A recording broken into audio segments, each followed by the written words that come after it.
Desculpa a demora, pessoal, para fazer essa resenha, até porque tem mais a ver com esse formato de vídeo que é bem diferente do meu formato habitual de resenhas aqui no IG, que vocês estão acostumados. Espero que vocês gostem, até porque muitos de vocês pediram. Mas vamos lá. O livro que eu vou resenhar dessa vez é o Holocausto Brasileiro, que é um grande relato da nossa história, porém ele acaba sendo difícil de se escolher alguns fatos. A autora, Daniela Arbex, foi muito criativa em resumir essa história em apenas 277 páginas, né? O livro é da editora Intrínseca, é um livro muito informativo, mas de história pra lá de cruel. Você vai ver no livro que a crueldade, o descaso, a ausência de empatia, exploração, a violação das leis e direitos humanos, além do código de ética, a simples moralidade, tudo é violado neste livro. Vocês vão ver isso.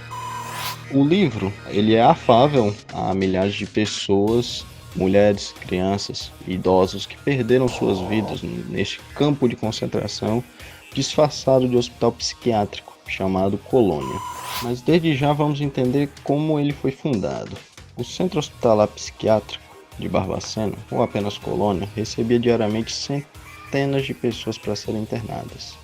E ele já começa aí mostrando já algumas das suas barbáries. Cerca de 70% das pessoas que eram internadas não tinham diagnóstico de doenças mentais.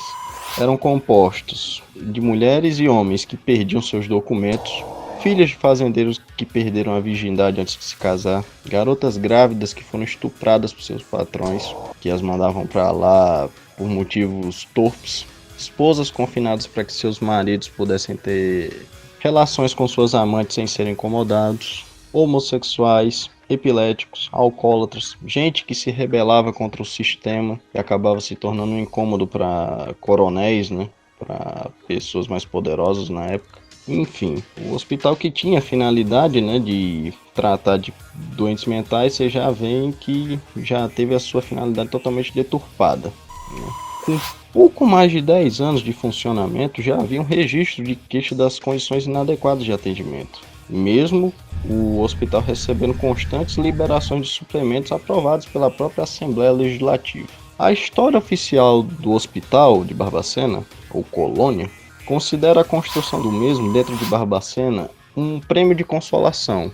Isso porque Barbacena disputou com Belo Horizonte para ser a capital de Minas Gerais e acabou perdendo. E como consolação, como é tratado na história oficial, construíram o hospital público, essa clínica de Barbacena, que também muitos chamam de presente de grego, né? Mas agora o Colônia ele foi muito usado, como você vai ver no decorrer do livro, ele foi usado para atender uma série de interesses políticos, né, que acabou impulsionando a economia local de várias formas. Mas também tem outra explicação para o hospital ser desse jeito, né, devido ao longo atraso, né, da Constituição Oficial da Psiquiatria aqui no Brasil no século XIX. Né. Por isso, o Colônia, mesmo sendo um hospital psiquiátrico, era carente de médicos. Para vocês terem ideia, Colônia surgiu no começo do ano de 1900, foi em 1903, mas só a partir do fim de 1950 que clínicos e psiquiátricos começaram a ir para lá. Aí você vê pessoas atendidas por 30, 40 anos por pessoas que não eram capacitadas, né? Até porque a psiquiatria demorou muito para se desenvolver aqui no Brasil. Só que aí vocês ficam se perguntando, devem estar se perguntando, quem trabalhava dentro do hospital? E a resposta, o livro descreve: qualquer pessoa, independente do nível de escolaridade, que aliás era muito baixo dentro de Barbacena. Os barbacenenses trocavam emprego por votos. Muitos coronéis da política mineira surgiram lá com o hospital, transformando o Colônia num grande curral eleitoral. Só que isso nem de longe é a parte mais chocante do que esse livro descreve, né? E vocês vão entender por que e como morreram mais de 60 mil pessoas dentro desse hospital, que está mais para campo de concentração. Algumas das coisas que vocês vão ver no livro, quando vocês tiverem a oportunidade de ler, é que homens, mulheres e crianças comiam ratos, bebiam esgoto e urina, dormiam ao relento, eram espancados, violados, eram torturados com choques elétricos, Choques esses que muitas vezes sobrecarregavam a rede elétrica da cidade. E mesmo quando os pacientes morriam, eles eram profanados e acabavam servindo como moeda de troca, acabavam servindo de dinheiro. Quase 2.000 pessoas que morreram no manicômio tiveram seus corpos vendidos para cerca de 17 universidades de medicina, sem que ninguém questionasse. E detalhe, nenhum dos parentes sequer era avisado que seus respectivos familiares que estavam internados estavam mortos, e menos ainda que eles eram vendidos para universidades. Tem até um relato que a autora desse livro aborda, que é do falecido professor Ivanzir Vieira, da Universidade Federal de Juiz de Fora. Ele informou a autora do livro, a jornalista Daniela Arbex, o caso em que ele presenciou a chegada de um lote de cadáveres que haviam chegado à universidade. E assim como eu descrevi, nenhum dos parentes autorizou a venda. Muitos sequer nem sabiam o que ocorria. Até porque quando internavam pessoas lá no Colônia, casos raríssimos de pessoas que iam visitar seus respectivos parentes, né? Como eu disse no começo da descrição da resenha, muitas pessoas eram internadas por motivos ermos, motivos torpes.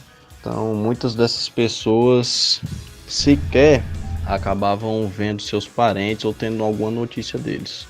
Não faltam imagens, não faltam fotos descrevendo o tamanho absurdo que acontecia, né? Essa parte do professor Ivanzir é descrita no livro lá pela página 87, que acaba descrevendo, né, um e-mail que ele mandou para a autora do livro descrevendo os acontecimentos, né, o que ocorriam com os corpos de pacientes do Colônia, né, alguns. Até porque no próprio livro tem a imagem de um cemitério, mas outras pessoas eram mandadas para a Universidade de Medicina sem que sequer suas famílias fossem informadas, né? Mas isso nem de longe é o pior. O pior são os relatos de ex-funcionários, de ex-pacientes, de pessoas, né, que estavam dentro do círculo do Colônia, né, que teve menos de 200 sobreviventes, né? O livro, se eu não me engano, trata de menos de 180, para ser mais específico, né? Ou seja, muitas pessoas perderam a vida, muitas dessas pessoas que sobreviveram, né, estão em hospitais psiquiátricos ainda, né? É realmente chocante isso na história brasileira. Porém, é um livro que eu super recomendo, porque tem muitos dados, muitas fotos, mas é um livro chocante. Eu particularmente li e, sinceramente, dá para você duvidar da dignidade do ser humano. Sinceramente, tamanha crueldade. Alguns dos casos são assim, de dar pena. Tamanha crueldade, tamanho descaso. E o que essas pessoas passavam e o quanto isso era complacente. Enquanto as pessoas acabavam omissas, né, os governantes muitas vezes demoravam para tomar qualquer tipo de atitude. Na verdade não tomaram, né? Só viu o tanto de mortes que ocorreram lá. E esse tipo de coisa só pode ocorrer se há complacência de poderosos ou de boa parte da população. A verdade é essa.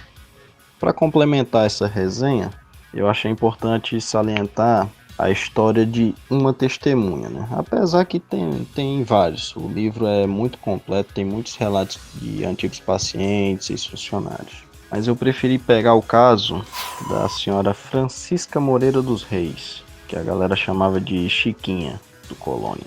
Ela era uma funcionária e acabou presenciando muitos dos acontecimentos. Ela conta, entre a página 38 e a página 40, um desses acontecimentos. Ela falou de um caso em que ela ligou um equipamento que dava choques elétricos.